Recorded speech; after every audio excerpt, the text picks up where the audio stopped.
खबर 1 मिनट में स्वागत है आपका। मैं हूं आपके साथ शीनम शर्मा। ज्ञानवापी विवाद के बीच अब प्रशासन की ओर से बैठकों का दौर लगातार जारी है। वाराणसी प्रशासन ने शहर में शांति और सौहार्द बनाए रखने के लिए मुस्लिम पक्ष के साथ लोगों के साथ बैठक की है और शांति के लिए समाधान पर चर्चा की।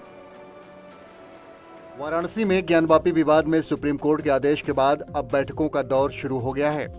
शहर में शांति व्यवस्था बनाए रखने के लिए पुलिस कमिश्नर सतीश गणेश के कैंप ऑफिस में बैठक हुई। बैठक में मस्जिद कमेटी और पीस कमेटी के लोग शामिल हुए।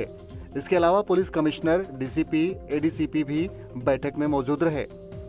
ये रूटीन मीटिंग है और रूटीन मीटिंग हो रही है, अभी आगे भी होती रहेगी, ऐसा कोई बात नहीं। बहुत से त्योहार आ रहे हैं, आगे हमारा मुहर्रम भी आने वाला है 1 महीने के बाद, और सावन भी शुरू होने वाला है। तो ये सब चीजों को देख करके मद्देनजर दरअसल शुक्रवार को सुप्रीम कोर्ट ने ज्ञानवापी मामला वाराणसी की जिला अदालत को ट्रांसफर कर दिया है। साथ ही सुप्रीम कोर्ट ने आदेश दिया है कि शिवलिंग की सुरक्षा और नमाज की इजाजत देने का 17 मई तक अंतरिम आदेश बरकरार रहेगा। पहली बात तो यह है कि जो सिविल जज के पास से एक केस डिस्ट्रिक्ट जज के पास चला गया। दूसरी बात, उसमें जो ऑर्डर 7 रूल 11 पे पहले बहस होगी, आया ये केस मेंटेनेबल है कि नहीं है, जो इन लोगों ने ओवरलुक कर दिया। ज्ञानवापी पर ओवैसी की सियासत आई है। हर दिन एक नई बयानबाजी वो कर रहे हैं। ज्ञानवापी को लेकर ओवैसी ने एक और विवादित ट्वीट किया है। वहीं विश्व वैदिक संस्थान के प्रमुख ने ओवैसी को लेटर लिखकर नसीहत दी। ज्ञानवापी विवाद अभी कोर्ट में है। ऐसे में एआईएमआईएम के चीफ ओवैसी ने ज्ञानवापी मस्जिद को लेकर एक बार फिर से विवादित ट्वीट किया है। उन्होंने लिखा है, बाबरी दोहराने नहीं देंगे। ऐसा करार दिया, वो उसको अपहेल्ड करेंगे और जो अंग्रेजी में कहते हैं वॉक द टॉक होगा। और यकीनन आज मैं उम्मीद ये कर रहा था कि सुप्रीम कोर्ट इसी स्टेज पर, वो इनिशियल स्टेज में इसको बोलते हैं ना कि they will nip it in its bud. वहीं विश्व वैदिक संस्थान संघ के प्रमुख जितेंद्र बिसेन ने ज्ञानवापी मामले को लेकर ओवैसी को पत्र लिखा। जितेंद्र बिसेन ने ओवैसी को नसीहत दी कि वो सियासी बयानबाजी छोड़ दें और एक वकील के तौर पर कोर्ट में आकर सबूत पेश करें।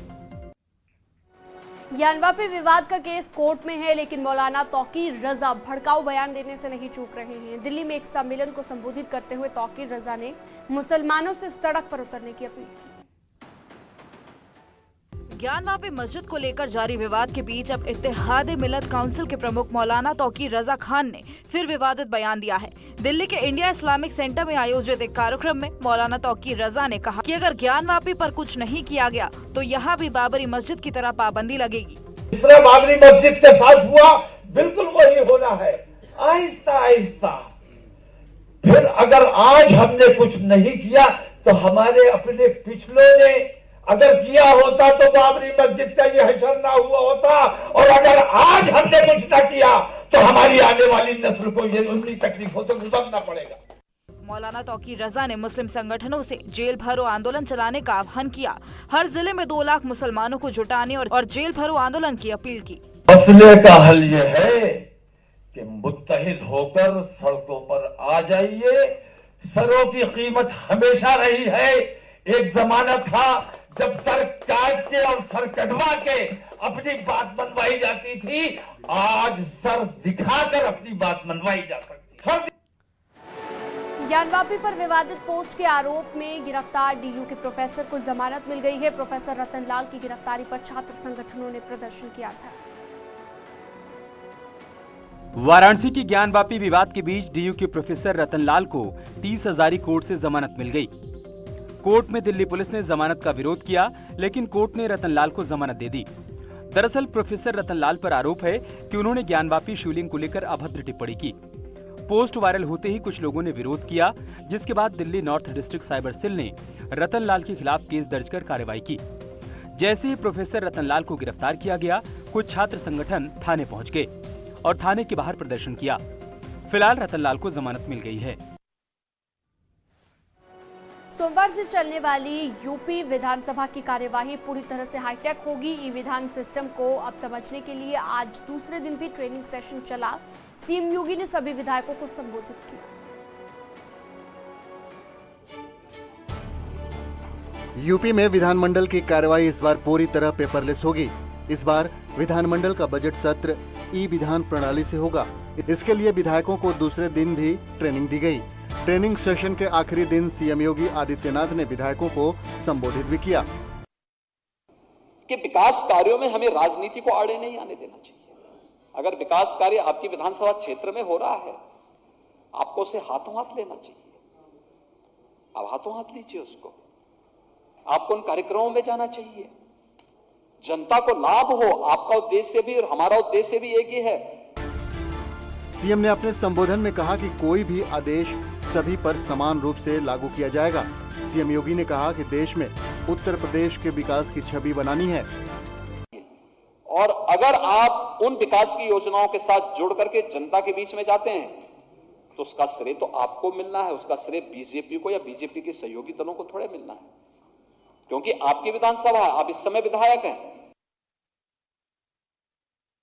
कैम्ब्रिज यूनिवर्सिटी में राहुल गांधी ने सवाल जवाब के दौरान लद्दाख की तुलना यूक्रेन से की, जिसके बाद बीजेपी राहुल पर हमलावर है। कांग्रेस नेता राहुल गांधी ने शुक्रवार को कैम्ब्रिज यूनिवर्सिटी में आइडियाज फॉर इंडिया सम्मेलन में हिस्सा लिया। राहुल गांधी ने कहा कि चीन की सेना भारत की सीमा के अंदर बैठी है। चीन अगर वहां निर्माण कर रहा है तो किसी तैयारी के लिए कर रहा है, लेकिन मोदी सरकार इस पर बात नहीं करती। सवाल जवाब के दौरान राहुल गांधी ने यूक्रेन की तुलना भारत के लद्दाख और डोकलाम से भी की। And so I'm going to question your territorial integrity and I'm going to attack you. Please recognize the parallels between what is going on in Ukraine and what is going on in Ladakh.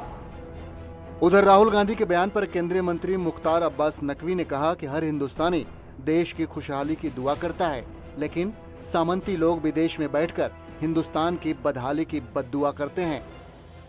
Leh और करगिल के लोग पूरे जुनून और जज्बे के साथ अपने देश के साथ, हिंदुस्तान के साथ खड़े हुए हैं। आप वहां पर उनके बारे में आप दुनिया में भ्रम पैदा कर रहे हैं।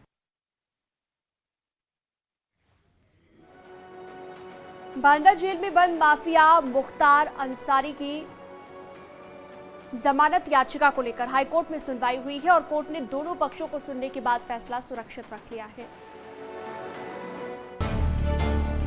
बाहुबली मुख्तार अंसारी की जमानत अर्जी पर सुनवाई के बाद इलाहाबाद हाई कोर्ट ने फैसला सुरक्षित कर लिया है। अब 31 मई को अदालत अपना फैसला सुनाएगी।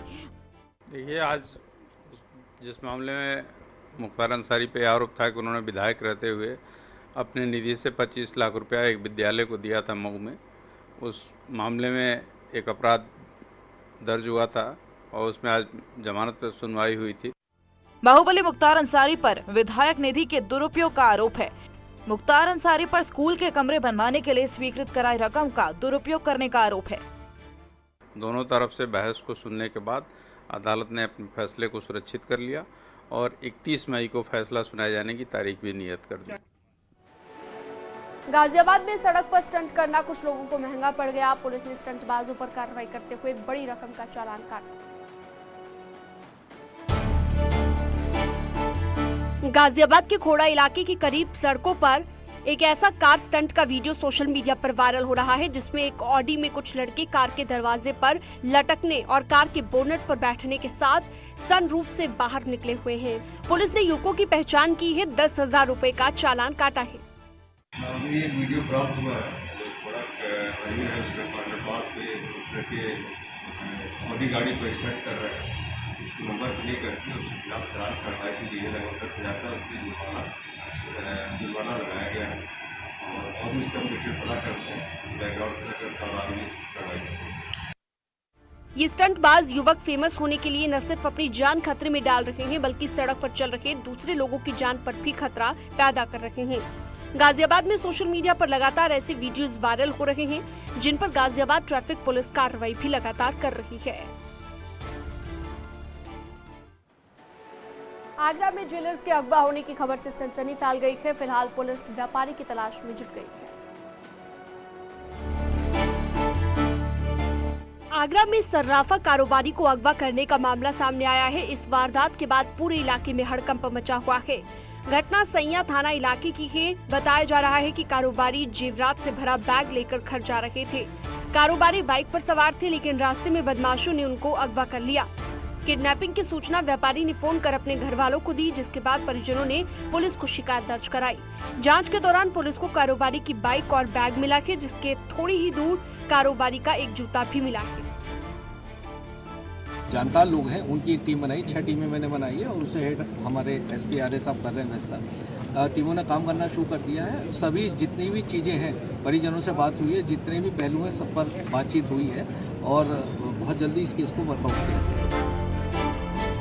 फिलहाल इस वारदात पर पुलिस गंभीर है। जेवरात मिल जाने के बाद पुलिस दूसरे एंगल से भी व्यापारी की तलाश कर रही है। अपराध पर अंकुश लगाते हुए गाजियाबाद पुलिस ने बड़ी कार्रवाई की। लोनी बॉर्डर पर चेकिंग के दौरान बदमाश और पुलिस के बीच आमना सामना हुआ। गाजियाबाद के थाना लोनी बॉर्डर इलाके में पुलिस और बदमाशों के बीच मुठभेड़ हुई। लोनी बॉर्डर इलाके में पुलिस ने चेकिंग के दौरान एक ट्रक को रोकना चाहा, तभी ट्रक पर सवार बदमाशों ने पुलिस पर फायरिंग शुरू कर दी। जवाबी कार्रवाई में पुलिस ने भी कई राउंड फायरिंग की, जिसमें एक बदमाश पुलिस की गोली लगने से घायल हो गया। पुलिस ने घायल बदमाश को अस्पताल में भर्ती कराया है। वहीं मौके से बदमाश के साथी को भी पुलिस ने गिरफ्तार किया है। अभी तक जो प्राथमिक जानकारी है उसके ऊपर 6 से अधिक आपराधिक मामले दर्ज हैं गोवध आदि के, और उसके पास से जो बरामदगी है, तमंचा मिला है, जो मैजिक है उसमें 3 गायें और एक बछड़ा भी मिला है। पुलिस ने बदमाशों के कब्जे से एक तमंचा, जिंदा कारतूस बरामद किया है। और यहाँ रुकते एक छोटे से ब्रेक।